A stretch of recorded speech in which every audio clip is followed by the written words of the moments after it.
తెలంగాణ రాజకీయాల్లో మరోసారి కవిత వ్యవహారం తీవ్ర చర్చకు దారితీస్తుంది. ఎమ్మెల్సీ పదవికి కవిత 4 నెలల క్రితమే రాజీనామా సమర్పించినప్పటికీ ఆమోదం పొందకపోవడం అనేక అవమానాలకు తావిస్తుంది. శాసన మండలి నియమావళి ప్రకారం ఆమె తన రాజీనామా పత్రాన్ని పూర్తిగా నిబంధనానుకూలంగానే సమర్పించినట్లు తెలుస్తుంది. ఆమె అధికార పార్టీకి చెందిన ఎమ్మెల్సీ కాదు, ప్రధాన ప్రతిపక్షానికి చెందిన ఎమ్మెల్సీ కాదు. అంతేకాదు, ప్రతిపక్ష నాయకుడి కుమార్తె కావడం వల్ల ఈ వ్యవహారం రాజకీయంగా మరింత ప్రాధాన్యం సంతరించుకుంది. సొంత పార్టీలో అంతర్గత విభేదాల కారణంగానే ఆమె రాజీనామా చేసిన విషయం అందరికీ తెలిసిందే. అధికార పక్షానికి చెందిన వారే కావడం వల్ల వాటిని పెండింగ్ లో పెట్టడం రాజకీయాల్లో సాధారణంగా కనిపిస్తుంటుంది. కానీ ఇక్కడ ప్రతిపక్ష ఎమ్మెల్సీ రాజీనామా 4 నెలల పాటు ఎలాంటి స్పష్టమైన కారణం లేకుండా పెండింగ్ లో పెట్టడం వింతగా మారింది. గతేడాది సెప్టెంబర్లో 3న రాజీనామా సమర్పించినప్పటికీ జనవరి వరకు చైర్మన్ ఎందుకు ఆమోదించలేదన్న ప్రశ్నలు తలెత్తుతున్నాయి.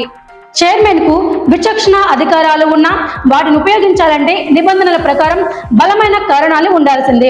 అటువంటి కారణాలు ఏవి బయటకు రాకపోవడంతో ఈ వ్యవహారం పూర్తిగా రాజకీయ వ్యూహంలో భాగమేనన్న చర్చ మొదలైంది.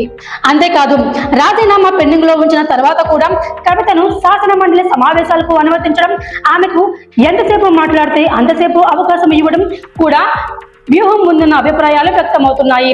ఇదే చివరిసారి సభలో మాట్లాడుతున్నానని చెప్పుకుంటూనే కవిత తన ప్రసంగంలో భావోద్వేగానికి గురై గులాబీ పార్టీని ఇరకాటంలో పడేసేలా మాట్లాడిందని రాజకీయ వర్గాలు విశ్లేషిస్తున్నాయి.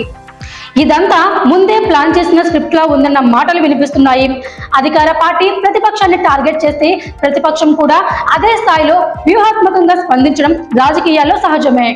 ఈ క్రమంలో కవితను రాజకీయంగా ఉపయోగించుకున్న ప్రయత్నంలో అధికార పార్టీ తప్పేమీ లేదని కొందరు అంటున్నా 4 నెలల పాటు రాజీనామాను పెండింగ్ లో పెట్టడమే అసలు కీలక అంశంగా మారింది. ఇదిలా ఉండగా అధికార పార్టీ వ్యూహాన్ని ముందుగానే పసిగట్టిన బీఆర్ఎస్ పార్టీ సోషల్ మీడియా వేదికగా రివర్స్ అటాక్ ప్రారంభించింది. కవిత సభలో సెంటిమెంట్ డ్రామా ఆడబోతున్నారంటూ సమావేశాలు ప్రారంభమయ్యే ముందే ప్రచారం మొదలైంది. ఆమెకు ఎంతసేపు మాట్లాడే అవకాశం ఇచ్చారంటూ ప్రశ్నలు సంధిస్తూ అధికార కాంగ్రెస్ తో చేతులు కలిపిన కవిత పక్కా ప్రణాళికతోనే తమ పార్టీపై మండలి వేదికగా దాడి చేశారంటూ గులాబీ సోషల్ మీడియా తీవ్ర విమర్శలు గుప్పిస్తుంది.